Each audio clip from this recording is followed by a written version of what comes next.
Now on KGW News at noon, taking a live look at Portland's living room as we forecast another weather impact alert day for heat. We have updates to schools' early releases today. Plus, how a stretch of Portland's highway marks the first impression for people arriving at the city and what the city is doing to improve that. And later. To me, this is what Portland's about, is people creating things that are sometimes outside the box.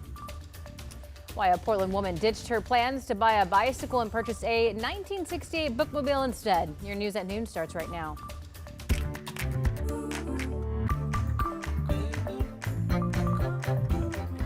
We are heading into this week with another KGW weather impact alert day for heat with possible record highs again today. Just into the newsroom, Pacific Power reporting more than 38,000 customers in Portland are experiencing power outages. It's mostly centered in north and northeast Portland. Pacific Power says the cause of the outage is under investigation right now, and they plan to get power restored by 8:30 p.m. tonight. We'll keep you updated when we learn more on that, which is news that you do not want to hear when you have temperatures like this. Chris, break it down for us. No, AC is definitely running, right? All day long yesterday, all day today as well. So here's the details. We remain under that heat advisory until 10 o'clock tonight everywhere in this orange shading. That includes obviously the I-5 corridor, Interstate 84 out through the Columbia River Gorge and into the Columbia Basin as well. So mid-90s expected again today, moderate heat risk this afternoon. And again, this is our first real shot of heat this year, so doubtful that any of us are actually acclimated to this heat. So really important to stay hydrated and try to avoid overly exerting yourself out in that heat. So we're up to 82 degrees last check at PDX. The freezing level, incidentally, is actually not quite as high as it was yesterday at noon. So what that basically means is the heat has actually already peaked, sort of. And I don't expect that we will get as hot as that 96 that we saw yesterday, but still low to mid 90s are going to be pretty common, I think, by the time the day is done. 87 right now in Westland, Tigard, 86 out at the airfield in Hillsborough, 86 likewise down in Salem. And the plan for this afternoon here in Portland, I've got us up above the 90-degree mark by maybe 1 o'clock, maybe 1 to 1:30, and then 91 at noon. 94 is my forecast high for this afternoon, and eventually dipping back down to the 80s as we get into the 7 o'clock hour. But it's going to be a hot afternoon, and then the good news is if you don't like the heat, we won't be anywhere near these numbers for the rest of this week, or maybe even the week after. How about that? China more with their full forecast in just a few minutes. Thank you, Chris. But on this 90-degree day, all activities this afternoon are canceled at multiple school districts, including Portland Public School and Park Rose. Albina Head Start and Early Head Start will close at 1 p.m. Lake Oswego schools without cooling systems will release early as well. So here's a look at the timeline of PPS. Elementary school released at 11:30, K through 8 get out at 12:30. Middle schools released at 1, and high school students are out of class by 12:30. We have more detailed information on KGW.com. And following hot weather, wildfire risks are expected to rise. We're tracking a wildfire in Central Oregon that has grown to about 750 acres. The Sunnyside fire was first reported just before 11 Saturday morning, about 5 miles north of Warm Springs. Crews were able to hold the fire from major growth. Aerial resources, including a helicopter and air tanker, were on scene dropping water and fire retardant. Now to more local headlines. One woman in southeast Portland is recovering from serious injuries after a reported shooting overnight. Portland police responded to Southeast 122nd and East Burnside at about 12:30 early this morning. One woman was taken to the hospital with a gunshot wound and is expected to survive. The suspect hasn't been found yet. We don't know their identities or the cause of the shooting right now. An update to the Salem shelter stabbing. Local police told us about an hour ago that all stabbing victims are expected to survive, while 4 of them remain in the hospital. In all here, 12 people were injured. The suspect, 42-year-old Tony Williams right there, has been arrested and faces several counts of second-degree assault charges and 1 count of attempted murder. Oregon's Department of Human Services is asking for the public's help finding these 3 brothers, 14, 15, and 18 years old. So take a good look at your screen right here. Julian Silas and Trenton Yellowtail went missing from Portland in late May. Officials believe they could be in danger. They're known to frequent Lentz Park, the 205 bike path, and downtown Portland. If you see them or know where they are, call the child abuse hotline on your screen there. That's 1-855-503-7233. tracking this afternoon what officials call the welcome mats for Portland is getting a huge makeover. So city and state workers removed graffiti and performed some needed maintenance along a stretch of I-84. Libby Dowsett takes a look.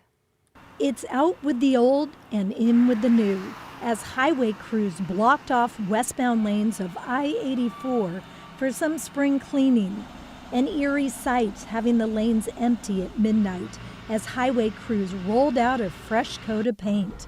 TriMet and Union Pacific also taking full advantage of the closure. Whether that's graffiti, cleanup, there's some repairs that need to be made, some track work that need to be done. By daylight, a recognizable face helping with the cleanup. Mayor Keith Wilson. This is not a one and done. This is the beginning of a long sustained approach to caring for our infrastructure well. The mayor saying the budget for graffiti removal and prevention has doubled. A deputy city administrator saying $2.3 million in funding through the Bureau of Planning and Sustainability is earmarked for graffiti cleanup. The highways are the first view of Portland that people receive when they come from the airports or from outside cities, and even for residents and businesses. So you want to make a good first impression, and we want to see the city shine. Since April of 24, the Oregon Department of Transportation says it's painted over 24,000 graffiti tags in the Portland metro area and collected more than 260,000 pounds of litter. It claims closing I-84 westbound for 16 hours actually saved agencies money. We understand it's impactful, but I think the public also appreciates that we are able to get in and do this one time, get a lot of work done. It means we're closing lanes less often. Now, with a cleaner slate, they're hoping the public will help by calling 311 to report problems. But we really are depending on everyone's eyes to help us to see where the problems are. And if you see a problem, help us to solve that problem by letting us know where it is, and we'll come out and address it right away. Libby Dowsett, KGW News.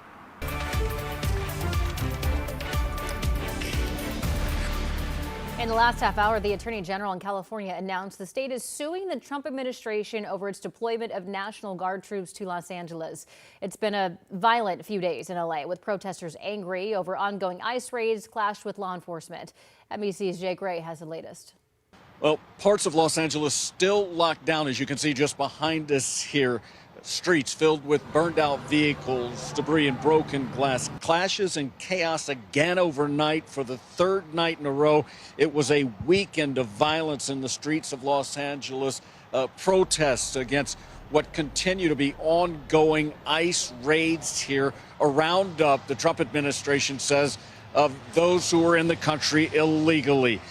Now, the governor of California, Gavin Newsom, has said that President Trump, who has taken control of the state's National Guard, the first time that the White House has done that since 1965, the governor here saying that is just escalating the situation here. Thousands of protesters filling the streets. And frankly, police here say at times they are overwhelmed. This violence that I've seen is disgusting. It's escalated now since the beginning of this incident. What we saw the first night was bad. What we've seen subsequent to that is getting increasingly worse and more violent. This area preparing for what they expect to be another day of protest here, as both the White House, President Trump digging in, saying that they're not going to back down, and many of the protesters saying the exact same thing, saying that they will be here for as long as necessary to make sure they are heard. That's the latest from here in Los Angeles. I'm Jay Gray, NBC News. Meanwhile, we've learned a second person was detained last Thursday at a Portland immigration court. Innovation Law Lab says a 24-year-old man from Newport fled Mexico following death threats from a cartel and had been complying with ICE check-ins. He had no criminal history and had work authorization. Lawyers say that his pending asylum application was also dismissed.